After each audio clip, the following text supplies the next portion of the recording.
welcome to RazorPop. Today I have an interview with musician Dick Lee, who is premiering his new musical at Vivocity. Now, tickets are free if you spend $80 at Vivocity. Speaking of free, we've got tickets to Manic Street Preachers. As you know, Manic Street Preachers will be playing at Fort Kennett Park on Monday. We've got some visual there. Tickets at $95 are available at Cystic, but LAMC Productions is giving away free tickets to Razor viewers. All you have to do is email razortv@sph.com.sg and say, I want tickets. It's that simple. And don't forget your contact number.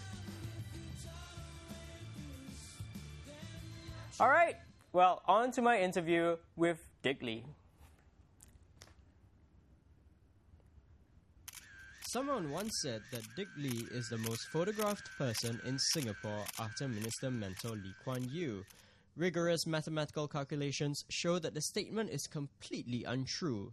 The second most photographed person in Singapore is Vanda Miss Jokum. Me, I'm number 2, me. Still, there isn't a Singaporean who doesn't know who Dick Lee is.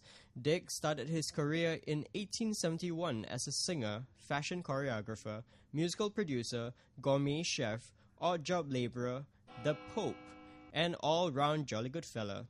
His biggest success so far is The Mad Chinaman, a curious title considering that none of these things are true. The latest feather in his very, very crowded cap is a musical producer for a shopping centre. A shopping centre? Yes, a shopping centre. Dick Lee has written a musical which shoppers of Vivocity Shopping Centre A shopping centre? will get free tickets to if they spend a minimum of $80. Is Dick Lee past his prime? Will he ever go away? We sat down to dig deep into Diggity-Dick. Don't mind me asking, I mean, there was a point of time where you were making very groundbreaking music, in The Mad Chinaman, for instance, and you found regional success because of it. But of late, some of your critics would say that you've been somewhat resting on your laurels. The music that you make are not so groundbreaking. They tend to be more safe. Okay, I would say that, yes, I would totally agree with them. There's a reason for that. Pre-Mad Chinaman, I was being very experimental, doing things that just pleased me, things that I wanted to do because there was no music industry to worry about here. But then that changed with the Mad Chinaman because, it's sort of like the curse of success lah. You start selling, so your next album, you have to match the sales, right? Or the record company signs you on, gives you bigger advance, and you have to sort of fulfill that. So you get a little bit caught up in that. The other thing that the Mad Chinaman did was that it allowed me to go outside of Singapore. So I went to Japan, that was great, and I was able to carry on doing what I did. They liked that. But I also was introduced to the Chinese music world, where I started working for all the Chinese singers. And that's where I started to become really commercial because I had to write for that market. And in fact, of late, even to this day, I'm in fact only working in the Chinese market now. Yeah, because it's a big market. There's work. Yeah, for the English market, if I only do it for myself, I think I'm done with that lah. I don't have time, and I've got other things to do, and I really enjoyed writing musicals. So the thing that I do for myself these days are musicals. Are you personally satisfied with the output in the English market? Your output in the... Oh, of course not. I have no output. I have not done anything, and I have been sitting on an album that I've been working on for the last 2-3 years, and I just can't get it finished, because so many other projects which are more commercial, let's say, more money, like musicals actually tend to make good money. They can be commercial successes, or mine are. So I need to give that priority. However, I've started working on it, and I really want it to be out next year. Next year is important for me because it's the 20th anniversary of the Mad Chinaman, and there's going to be a reissue. It's going to be quite exciting. There's going to be a concert. There's going to be remixes and like a tribute thing with some of the new bands doing stuff, and it'll be quite fun. We're working on it now lah, so I don't know what else to tell you yet. So for critics who think you're passe, you would put that to rest? Well, in a way, I have had my day, okay?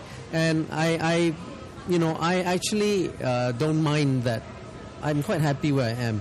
The whole pop music thing is just not for me. I'm not interested in it now. Simply because I know the limits that I can have in Asia as an English, as an artist who works in English. I think I've done whatever I can do. I've been to Japan and I've toured Asia and it's even hard now to do in English and go and not many Asian English speaking or English singing artists can tour Taiwan, Korea and Japan, and I did it with a Mad Chinaman, and that's the most that you could do, I think. In fact, since you are, I would say there hasn't been anyone. In the Chinese market, we have successes like JJ Lin and Stephanie Sun, but in the English market, there was only you. What do you think are the problems that face those who want to, compete in the English market? It's a cultural thing. See, the Chinese artists are actually going to China. They can tour Asia singing Chinese. They don't have to, sing in Japanese, go to Japan. In English, technically, I did that. I sang in English in the first place, and then I went everywhere and sang in English, right? But that's because I came up with a Mad Chinaman, which had a kind of a unique flavor, okay? That is the thing that caught people's attention, more than the language. Now, the problem then is where do we take it from there? We don't have a culture, a truly identifiable culture. Chinese music is in Chinese, so Japanese music, purely by being Japanese, is Japanese. You see, it sounds Japanese and you like it for that. But, in English, you consider Western. Most of the time I am. So that's my problem, you see. And I think I need to keep pushing that thought through. I need to keep working on the multicultural, new Asian thing. But it's kind of tiring to keep doing that all the time. And at the end of the day, I just want to write songs, you see. But the problem is nobody cares. This happens to a lot of English artists. Local bands, they have a following, but still limited. Let me ask you this. Would you say that coming from a well-to-do family helped you pursue your dreams? Yes, it did. Coming from a comfortable family allowed me to not worry about survival. However, I must say that it was a safety net, but I never really used it because I left school at 16 and I worked ever since then. I started my own company and I was choreographing shows, fashion shows, when I was before the army. But it helped psychologically, I suppose. It gave me that comfort zone that I don't have to support the family. What if a young Singaporean person wants to be an artist? He or she doesn't come from a comfortable family, comes from a poor family, and they asked you, Dick, should I become an artist? Okay, I would say that you just get a job and pursue your art part-time, which is what I did. I only turned full-time when I was 35. It looks as if I've been an artist all my life, but no. By the time I was 35, I did the Mad Chinaman, and it was my 8th album. I did 8 albums. I did 7 albums prior to that as a part-timer. I had a job. It was my own company, but I had an event management company, and I did music part-time.